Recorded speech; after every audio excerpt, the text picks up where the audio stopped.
vez eu cumprimento a todos, um grande prazer estar conversando com os senhores sobre um assunto que é muito interessante, mas muito complicado ao mesmo tempo. Em primeiro lugar, é preciso salientar que as eleições americanas foram uma grande surpresa. Uma grande surpresa para quem?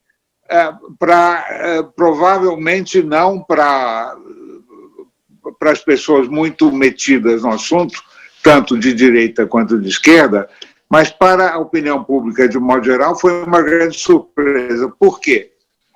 Porque a mídia, durante meses, durante anos propriamente, fez a campanha contra o Trump e, na questão das eleições, a mídia todo dia apresentava as pesquisas de opinião pública, mostrando que o Trump ia perder, não há a menor dúvida. Então, havia o espírito, usando uma expressão brasileira, pelo menos carioca, e o espírito do já ganhou. Então, o Biden já tinha ganho as eleições. Uma minoria de trumpistas, que muito metida em toda a questão das teorias conspiratórias, etc., fazia o contrajogo, dizendo que o Trump já tinha ganho as eleições. Mas, repetindo, para efeito da opinião pública, e nós na TFP, no Instituto Plínio Corrêa de Oliveira, seguimos os ensinamentos de Dr. Plínio, e ele mostrava como a coisa mais importante que existe no universo, na criação, é a opinião pública. E a nossa vocação é de estudar a opinião pública e de agir sobre a opinião pública. Então, esse assunto aqui nos diz muito respeito. A opinião pública, então, estava convencida de que haveria uma avalanche de votos a favor do Biden. Isso pura e simplesmente não aconteceu. Foi, na prática, um empate. Aqui há duas maneiras de medir a eleição. Uma é o modo legal, que determina o resultado, que é o colégio eleitoral. Em termos de colégio eleitoral, houve um empate. A diferença entre os dois candidatos no colégio eleitoral é muito pequena. Em termos do voto popular, eu lembro que o Trump já havia perdido o voto popular nas eleições de 2016. Os republicanos, infelizmente, têm perdido o voto popular com uma certa frequência. O presidente George W. Bush perdeu a primeira eleição, ele ganhou no colégio eleitoral, mas perdeu no voto popular. O Trump perdeu em 2016 e perdeu de novo, mas ele poderia perfeitamente ter perdido o voto popular e vencido no colégio eleitoral. Aliás, praticamente ninguém achava que o Trump tinha condições de vencer no voto popular. Mas muita gente achava que ele poderia, mesmo perdendo no voto popular, vencer no colégio eleitoral. Bom, qual é então, o resultado foi surpreendente. Os republicanos se saíram bastante bem em várias áreas. Por exemplo, eles mantiveram o controle do Senado, que nos Estados Unidos é muito importante, e porque o Senado tem um papel fundamental na legislação americana, etc. e o voto do Trump aumentou. Ele teve mais votos populares dessa vez do que em 2016, e, sobretudo, uma coisa que foi muito interessante, ele aumentou muito o voto com as chamadas minorias, com os hispanos e os pretos. Com os hispanos, por exemplo, na Flórida, ele teve 46% do voto dos hispanos, que foi uma coisa para os costumes aqui dos Estados Unidos, o modo como as coisas funcionam, foi um resultado espetacular. No Texas, o Trump teve 40% do voto dos hispanos, o que todo mundo está dizendo, inclusive os comentaristas de esquerda estão dizendo que isso abre toda uma nova perspectiva para os republicanos no futuro de aumentarem a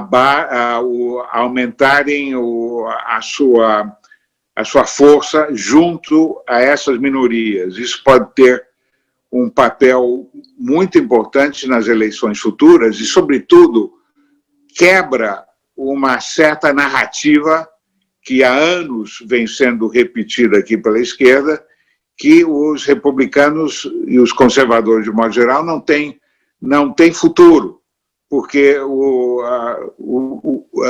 os brancos estão deixando de ser maioria no país, até daqui a uns 20, 30 anos, os brancos já não serão maioria, e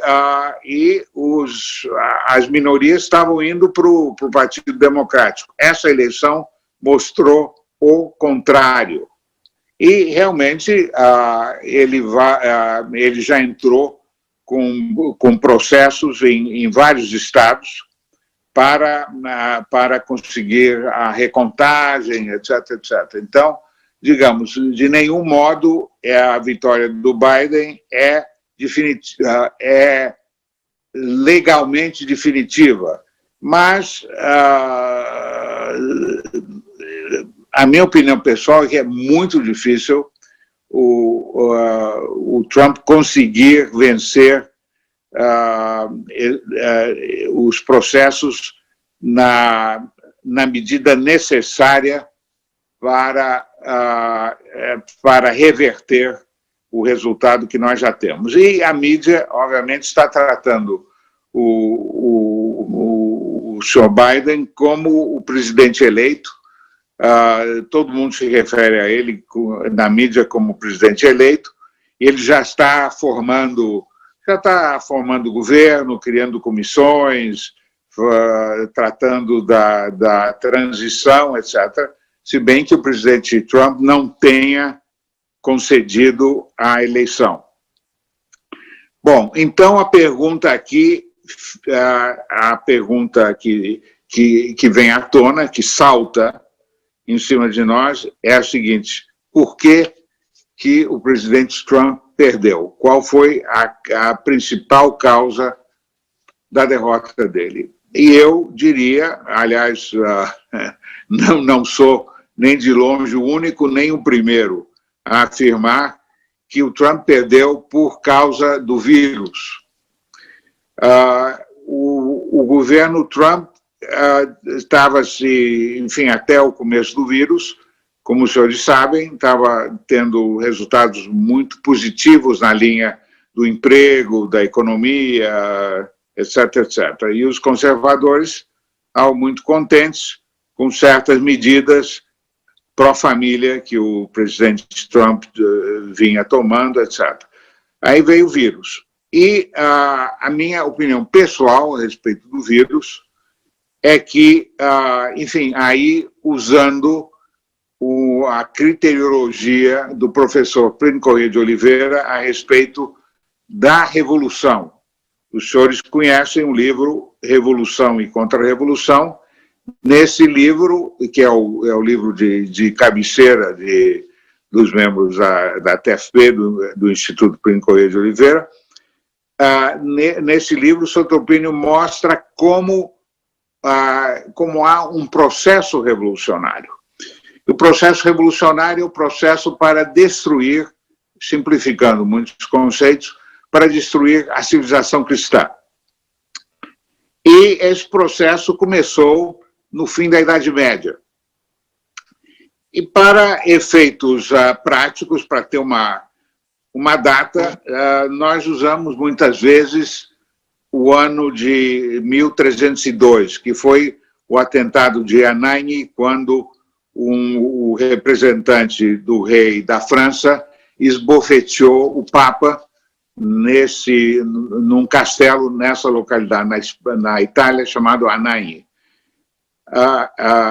E é simbolicamente o começo do processo. Portanto, são um pouco mais de 700 anos. Ora, nos 700 anos do processo revolucionário de destruição da civilização ocidental e cristã, na minha opinião, poucas manobras da revolução foram tão bem-sucedidas, tão brilhantes, quanto o vírus, quanto esse vírus Covid, etc. Houve manobras muito brilhantes no processo revolucionário. Por exemplo, o modo como o Renascimento paganizou a Europa, o modo como o protestantismo se espalhou por toda a Europa. Eu, por exemplo, estive algum tempo atrás na Suécia e na principal igreja, na capital, em Estocolmo, ao lado do Palácio Real, há uma igreja que era católica, uma igreja gótica muito bonita, com uma placa na entrada dizendo o seguinte: no ano tal, no século XVI, na época de Lutero, o diácono fulano de tal, discípulo de Lutero, esteve com Lutero na Alemanha, voltou para a Suécia e em 3 anos, transformou a Suécia num país protestante. Manobra brilhante. Ora, na minha opinião, a manobra do vírus é brilhante também, porque modificou o modo de viver das pessoas do mundo inteiro, de modo especial no Ocidente.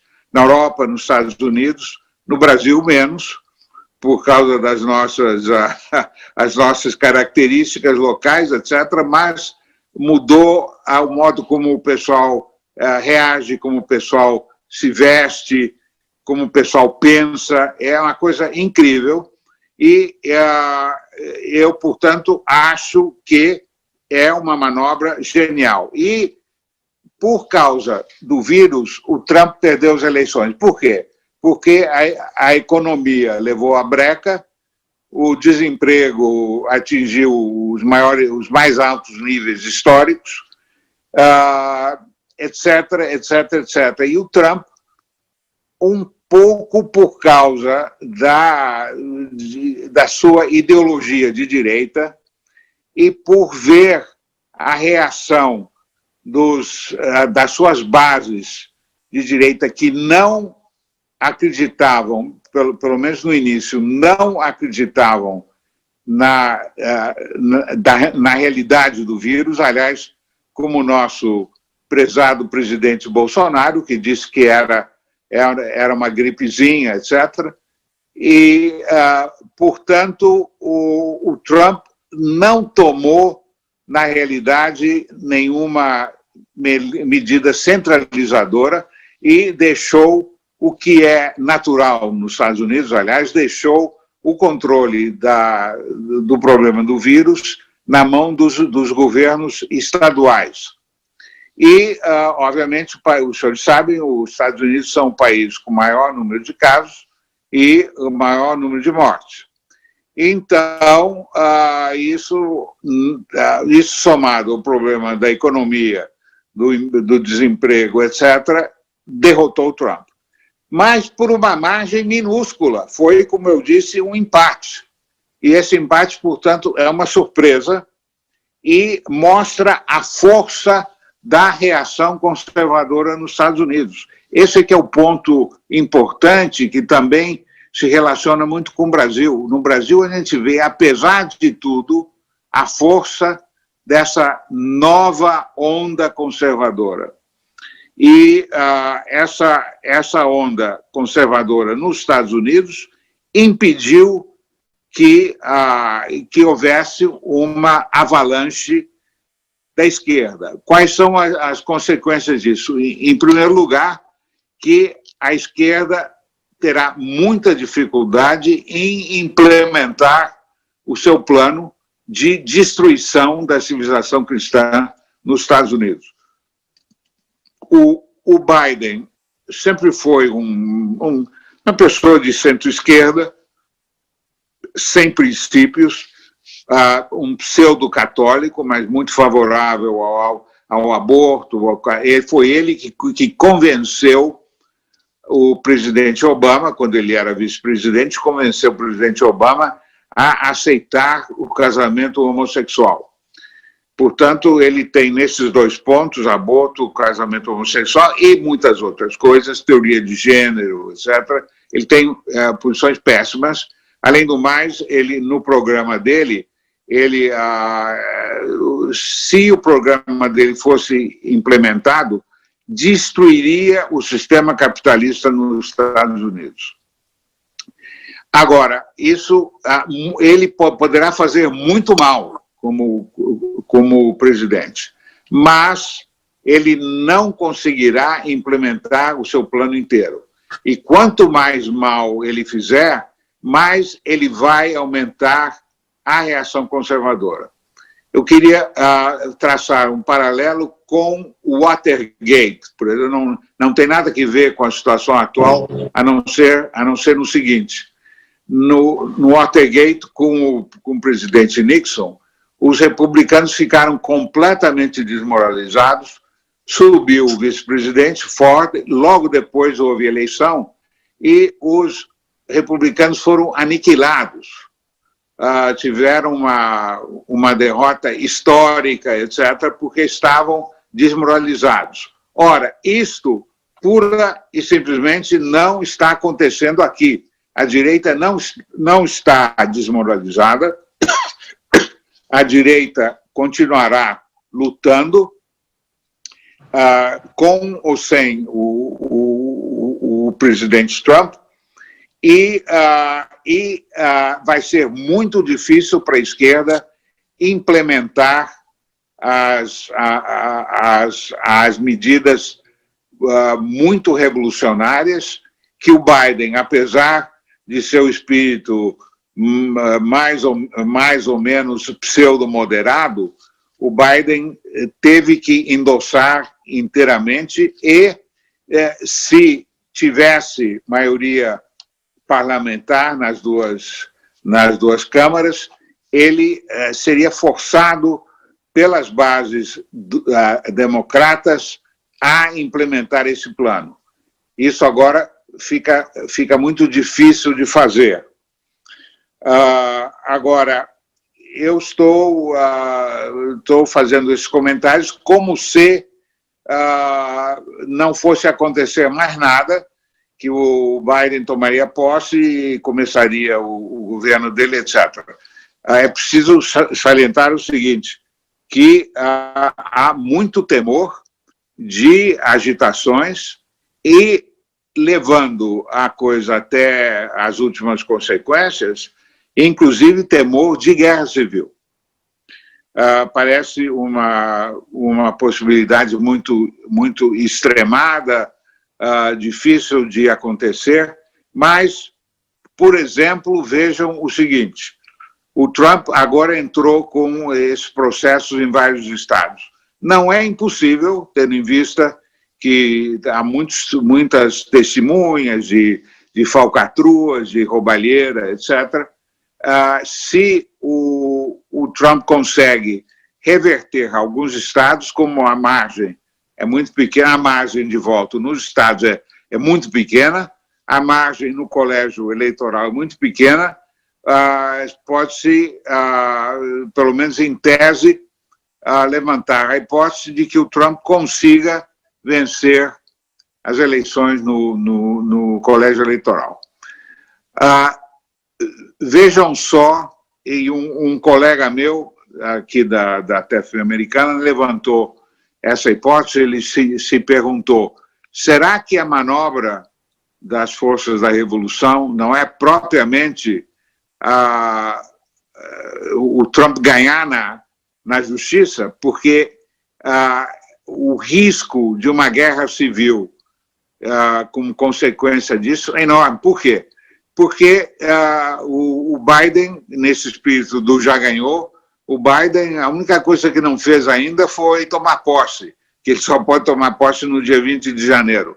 Mas está todo mundo absolutamente, todo mundo do lado dele, certo que ele ganhou, etc, etc, etc. E como há uma polarização enorme no país, como nós vimos durante as agitações raciais, etc., algum tempo atrás, como consequência, aliás, do vírus também, se a vitória for tirada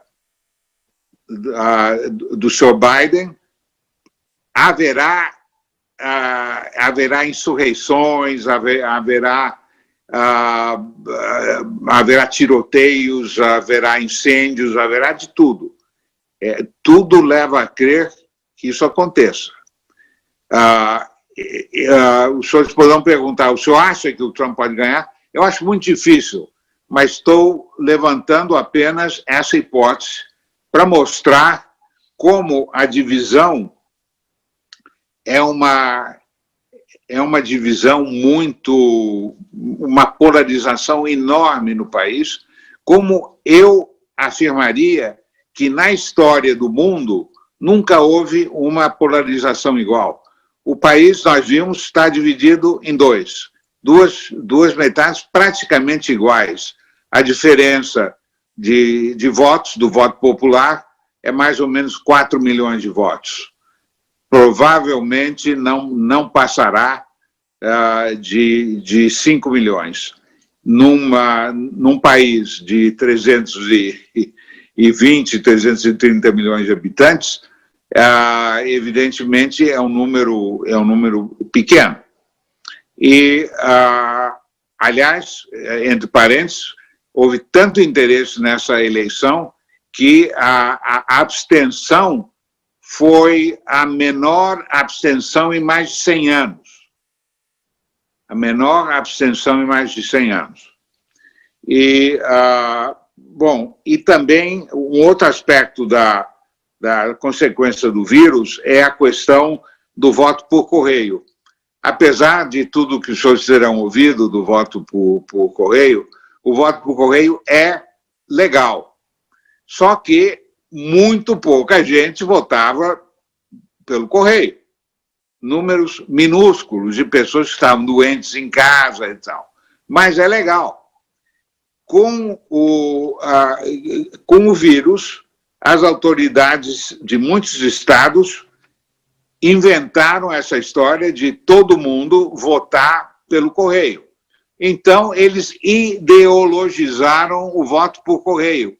Tudo nos Estados Unidos, por causa dessa polarização, acaba sendo ideologizado. E o voto por correio virou uma ideologia. A esquerda praticamente só votou por correio. E ninguém da direita votou, a não ser umas poucas pessoas, votou por correio.